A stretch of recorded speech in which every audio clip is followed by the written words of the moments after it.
ఒకని తల్లి వారిని ఆదరించినట్లు నేను మిమ్మల్ని ఆదరించేదను. యెరూషలేములోనే మీరు ఆదరింపబడెదరు. చప్పట్లు కొట్టి దేవుణ్ణి స్తుతిద్దామా? ప్రైజ్ ది లార్డ్, హల్లెలూయా. చూడండి, ఒకన తల్లి వారిని ఆదరించినట్లుగా నేను మిమ్మల్ని ఆదరించేదను. ఇలాగూ తల్లిదండ్రుల విషయంలో, స్నేహితుల విషయంలో, ఆత్మీయుల సందర్భాల గురించి మనం చూస్తూ ఉంటాం ప్రియులారా. ఎందుకంటే దేవుడు మనల్ని ఏ విధంగా కాపాడుతాడు అని వారి అనుభవాల గురించి మనం వింటూ ఉంటాం. ఏ విధంగా జాలి పడతాడు తీనక్కర్లేదు. యెషయాలు 14:1 ఉంటుంది కదా, తండ్రి తన కుమారుని ఎడల జాలి పడినట్లుగా యాకోబు నందు దేవుడు ఏం చేశాడంట? జాలి పడ్డాడట.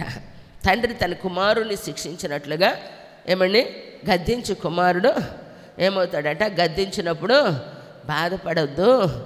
ఎందుకంటే ఎవరైతే శిక్షణలో ఉంటారో, అంటే క్రమశిక్షణలో ఉంటారో, ఎవరైతే గద్దింపుకు లోబడినటువంటి వారు ఉంటారో వారు ఆశీర్వదించబడతారు. చప్పట్లు కొట్టి దేవుణ్ణి స్తుతిద్దామా? అందుకే ప్రియులారా, దేవుని అన్ని జంతువుల్లో, పక్షుల్లో పిల్లలు కంటూ ఉంటాయి. దేవుడు తల్లిదండ్రులకు కూడా పిల్లల్ని ఇచ్చారు. కొన్నిసార్లు లోకంలో సామెత వాడతారు, కని పెంచకుండా బాధ్యత లేకుండా వారి పట్ల మరి వ్యవహరించేవారిని అంటారు, రే పంది కానిందిరా గంపడి పిల్లల్ని నువ్వు కన్నావు ఏం లాభం అంటారు. ఎంత ఘోరమైనటువంటిదో. అంటే ఇది ఎక్కడ సంబోధన? ఇది ఎక్కడ సంబోధన ప్రియులారా? గంపడి పిల్లల్ని పంది కానింది, కానీ ఏం చేసింది? పందికి తన బిడ్డలను సంరక్షించుకోవటం తెలియదు. కానీ తల్లికి కంటికి రెప్పలా కాపాడుకునేదానికి, తల్లి మీద తల్లిలా ప్రేమించిన తండ్రిలా ఏమండి ఆదరించిన ఎన్ని పాటలండి. ఒకని తల్లి వారిని ఆదరించినట్లుగా నేను మిమ్మల్ని ఆదరించేదను. కారణం ఏంటంటే, ఈరోజు ఒక బిడ్డ బ్రతికి బట్టగట్టడం అనేటువంటిది, ఒక ఎదిగి ఒక పొజిషన్లోకి రావటం అనే దానికోసం ఎవరి ప్రయాసం ఉంటుంది చెప్పండి? చెప్పండి. కన్న తల్లి. అందుకే తల్లి మరిచినా తండ్రి విడిచినా నేను నిన్ను మరువను అంటాడు. ఏమండి? స్త్రీ తన గర్భంలో పుట్టిన చంటి బిడ్డను మరుచునా వారైనా కొన్నిసార్లు మరుస్తారు ఆదమరిచి. ఎవరు వారు? బాధ్యత లేనివారు, ప్రేమ లేనివారు. తల్లిగా తన కర్తవ్యాన్ని మరిచి, ఏ ఆడదైతే తన స్వేచ్ఛను కోరుకొని తన సుఖాన్ని కోరుకుంటూ ఉంటారో వారి విషయంలో, పిల్లల విషయంలో నెగ్లెక్ట్ చేస్తారు. ఎందుకంటే నాకు లేని జీవితం, నాకు లేని సుఖం, వీళ్ళకి నేను ఎందుకు ఇట్లా వెట్టి చాకిరీ చేయాలి అని చెప్పి చాలామంది తల్లులు తమ బిడ్డలను ఏం చేస్తారు? విడిచి వారి స్వేచ్ఛను కోరుకొని వెళ్ళిపోతారు. కుటుంబంలో భర్త సరైనటువంటి వైఖరి లేనప్పుడు బాధ్యత మరిచిన ఏ తల్లి అయినా ఏం చేసేది? బిడ్డలను కూడా విడిచిపెడతారు ప్రియులారా.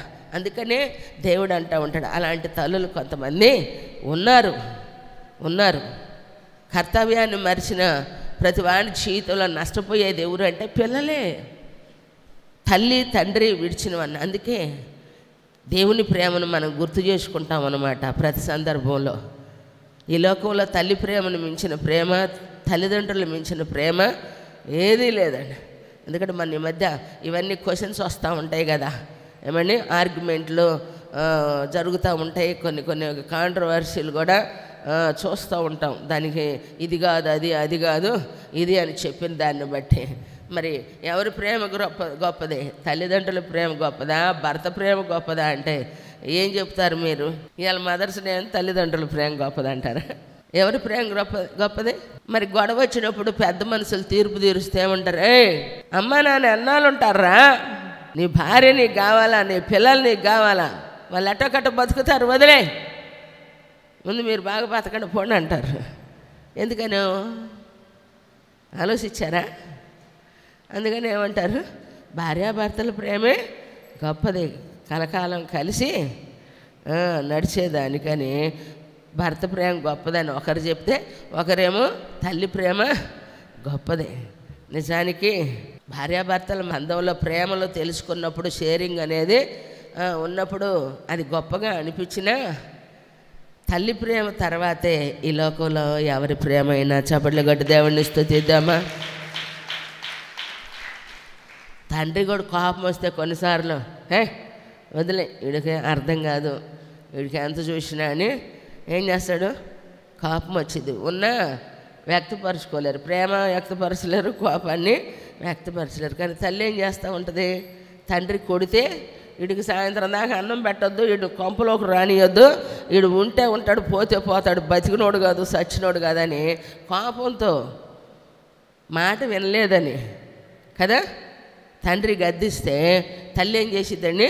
ఆయన డ్యూటీకి పోనిచ్చి పనికి పోనిచ్చి, అరే రారా, ఎందుకురా ఇసుకిస్తావు, నాన్న ఎందుకురా కోప పెడతావు, బాధ ఎందుకురా పెడతావు, ఎందుకురా అలింగాని పనులు మనకి, చెప్పిన మాట వినరా అని చెప్పి తల్లి లోపలికి తెచ్చి ఏం చేసేదండి? ముద్ద పెట్టి ఆయన ముందే సీరియస్గా ఉంటుంది. ఆయన వెళ్ళిపోయాక ఏం చేసేది? చక్కగా ఆదరించింది. ఈ విధమైన కుటుంబాల్లో ఉంటేనే, ఒకరు గద్దించేవారు, ఒకరు ప్రేమించేవారు ఉంటేనే. గద్దింపు లేనటువంటి కుమారుడు తండ్రికి ఏం చేస్తాడంట? తిరగబడతాడట. తిరగబడకుండా చేసుకోవాలి అని అంటే తండ్రి భయం ఉండాలి, తల్లి ఆదరణ, ఒకరు కొట్టాలి, ఒకరు దరికి తీయాల. దేవునికి మహిమ కలుగునుగాక. ఎందుకంటే బంధాలు మర్చిపోకూడదు ప్రియులరా. ఈరోజు యవనస్తులు పిల్లలు ఉన్నారు. కారణం ఏంటంటే పెద్దోళ్ళు అంటే పిల్లలకు పడట్లా, వాసన వాసన అంటూ ఉంటారు. ఎందుకు? ఇందాక అక్క చెప్పినట్టున్నారు కదా, ఏమండి, తల్లికి ప్రేమ అంటే మదర్స్ డే రోజు ఏదో ఏమండి బొకే ఇచ్చి కేకు కట్ చేయించి బజార్ తీసుకెళ్ళే విషయము కాదు. ప్రేమ ఉన్న మనిషి ఇది చేస్తారు. అయితే ఆ ప్రేమ అనేటువంటిది ఎప్పుడూ కూడా ఆ రెస్పెక్ట్. తల్లి నాకు జన్మనిచ్చినందుకు ఆస్తులు సంపాదించకపోవచ్చండి, నీకు అంతగా లోకంలో అందరి తల్లిదండ్రులలాగా మీ తల్లిదండ్రులు మీకు ఇవ్వలేకపోవచ్చు అంత భవిష్యత్తు.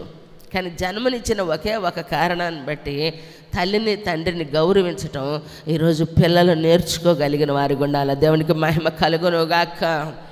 ప్రైజ్ ది లార్డ్, హల్లెలూయా. ఎందుకంటే ప్రియులరా, ఎంత కష్టపడ్డా పిల్లలు వాళ్ళ మాటను బట్టి వీళ్ళ ఆదరణ పొందుకుంటారు, వారి ఎదుగుదలను బట్టి సంతోషిస్తారు. మమ్మల్ని చూసినా చూడకపోయినా పర్వాలేదులే, వాళ్ళు బాగుంటే చాలు అనుకుంటారు.